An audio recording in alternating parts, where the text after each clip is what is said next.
talking about the paradigm shift in international relations theory, lessons learned from COVID-19. Ma'am, you have about 10 minutes because we are a little bit short on Try my time. best to be All right, and I'll hand over the mic to you, and anyone's then patience. thank you, thank you. All over to you. Thank you, sir. Thank you. Good evening, everyone. It's a wonderful opportunity for us students to be here in the forum. And can you see the screen?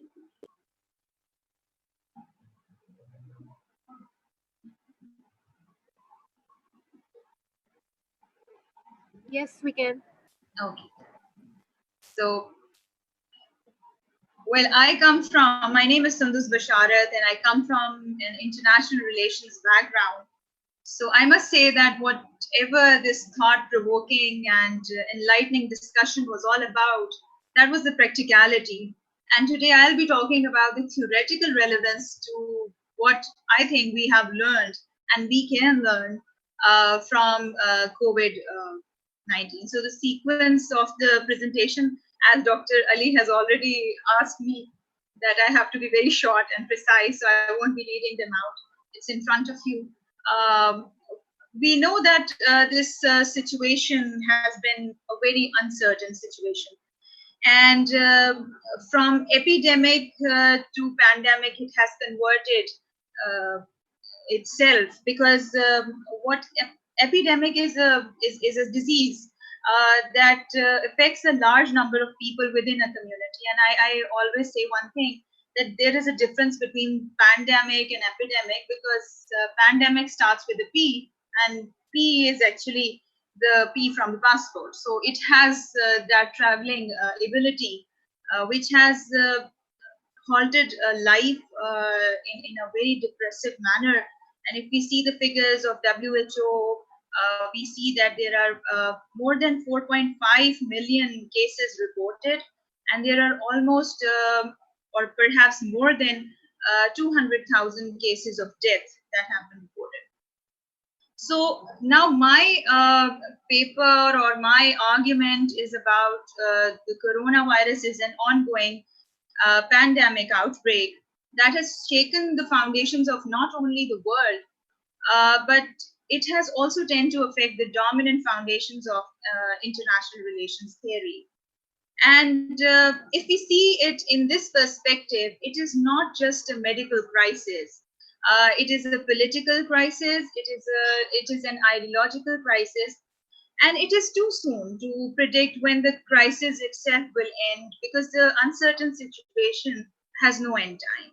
So at the same time, this situation is being analyzed through the prisms of realism, liberalism, and critical lens. Well, we've been talking since morning about this critical lens, and I'll be focusing on it in a bit. But let's see how things are happening, how the world is viewing it. So the core question of this research paper is, what global questions have emerged as a result of coronavirus 19 pandemic, and how these questions may change the course of IR theory. We already know that there is a change, and now it is time to change that lens. Categorically, we can divide this world perspective in three perspectives. One is that the states have reverted back to realism. The other is that it has exposed the plague of neoliberalism.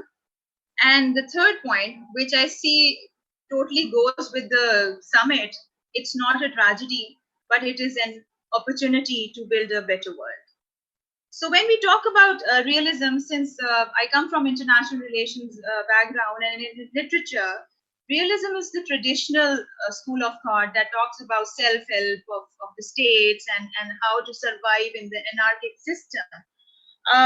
We saw that it is a concrete proof of reverting back to realism, because we saw that US was accused of modern piracy, and then US was accused of piracy over mass confiscation, and then Germany struggling with coronavirus pressure as second phase mask shipment season a week. So this was basically every state is busy to survive in the world of anarchy through its own self-help. And then coming to the US Sino tug of war, this was basically an implementation and application of balance of power theory, which is another extension of realism. And where Chinese virus, calling it Chinese virus, it's not just name calling, it is basically one of the modes of antipathy that US is actually practicing. So then after a while, it was very astonishing that people once practicing realism, who were the proponents of realism, went through a very different dilemma, and they started thinking about liberal world politics. One of them is Mr. Henry Kissinger, who said it is time to safeguard liberal world politics.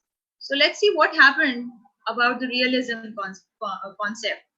We know that this is the second school of thought of international relations, and it is manifested by mutual coexistence, economic interdependence, and freedom. But when we saw in this case, it all came to a standstill. Why? Because of an unmanageable crisis due to the deep-rooted years of negligence. And we saw a number of news on our tabloids and media saying that feared shortage of ventilators in the US would turn into glut. One of them I have already written on the slide. But time is not about listening to what has happened and what could have happened. It is about what could we do, and we take it as not a tragedy, but an opportunity to build a better world. And how could we do that? So basically, I would relate it to what Thomas Cohen has said as paradigm shift. It is an important change that happens when a new and different way replaces the doing something. So you need to have some out of box thinking. And like the facts are already pointing towards that. Dr. Michael J. Ryan, who's an informal advisory group member, he said all countries need to review their strategies now. So things cannot be dealt in an old traditional manner anymore. What my recommendation as a PhD IR scholar are is to discard the old theoretical and conceptual lenses. Let's just get out of those traditional paradigms and go towards an out of box thinking, and that would be we can only do by applying these three recommendations that are flashed in front of you. One of them is defining coronavirus as a hybrid warfare threat.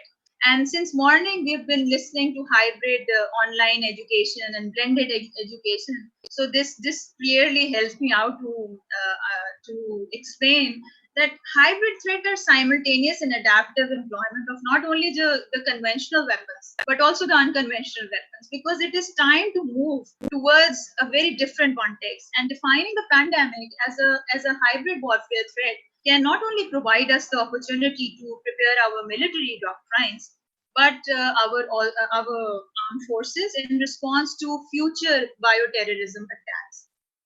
Then there is a very old phenomena which was given by Hans Hermann Hertz, that is realist liberalism. And he defined that in a security dilemma situation, which we are already going through, we need to have this system prevailing, where in an international system of states to survive through self-help is okay, but now we have to maintain interdependence to fight for a better world, to fight for a mutual cause. And then the third recommendation, which is actually the applicability of critical lens, which is actually the theoretical side of this summit, that was not. This is nothing new because it was given in 1924 as in Frankfurt School of Thought, which actually based on ideological critique and rejection and springboarding and assessment and immanent critique.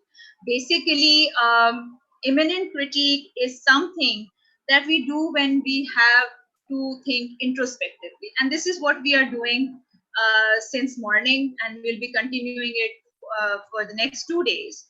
That we have to think about a room for improvement, how we can improve ourselves in this kind of dilemma situation. To conclude, I would just say that coming out of the rigid line of demarcation may not sound appealing. Often it is not attractive and easy, but the conventional security paradigm always seems more concrete because of the tangibility and the physical attributes attached to it. Yet it is the only solution at the moment to focus on the unconventional, or rather the non-traditional security paradigm, like this conference is taking. And it is, in fact, time to change that particular lens in every context for a better futuristic world based on peace and understanding that coronavirus is not a tragedy, but it is an opportunity to build a better world. And in the last, I would like to quote Mr. Dwight D. Eisenhower, who was the 34th American president. He said, "Our real problem then is not our strength today, it is rather the vital necessity of action today to ensure our strength tomorrow." Thank you so much for giving me this wonderful opportunity to speak in front of you on behalf of UMT's International Relations Department. Thank you, Dr. Nadia Anwar, and thank you, Dr. Ali, and thank you, all the participants, for listening to me. Thank you. You are more than welcome, Ms. Sundus, and you quoted DDE at the end very nicely. Thank you, That sir. was a good quote. Um, at this point, ladies and gentlemen, whoever are with us at this point, and our panelists and attendees, we would quickly like to wrap it up for today. There is a question. Yes. Yes. How do you see fake news panic? How do you see fake news panic? Sundus, you want to answer that, or do you want me to answer that? Sir, you continue it, and then I'll add No, no, no. my You go ahead. We have comments. only one minute. It's like, how do you see fake news panic? Well, I see I fake Go news ahead. panic as basically what my favorite school of thought says, the Frankfurt School of Thought. It says when you have to have cultural hegemony, you have to have hegemony through the media. And through media, people who are the ruling class, who are the ruling elites, are trying to subjugate the feelings of the masses. And this is how they create panic by faking the news all the time. Okay. And things in matters like this, the Frankfurt School offers a wonderful opportunity, which is basically introspection, to check whatever is happening around. Is it true? Is it valid? So if we go for this kind of an approach, I don't think so we will be facing any fake news panic or something like Okay. Good. Good. Good. Good. I think you should be. You should all ready for your thesis. Okay. Good. that. Thank you, sir. No, I appreciate it. Thank you very much. Uh, at the end of the day, we are just going to. I've got some people. I've got Dr. Nadia Anwar, who's I'm showing. I would, and everybody else who has been part of the effort today, and probably is going to be part of the effort tomorrow and day after also. But I would like to thank the whole team, uh, sitting in different locations around the world, and especially in 2, 3 locations in Pakistan, trying to get this summit run. We have been trying to make sure that we follow the SOPs also, and try not to come in too much close contact also while we are trying to perform all this. So at this point, I would like to ask. I think, do I have you, Miss?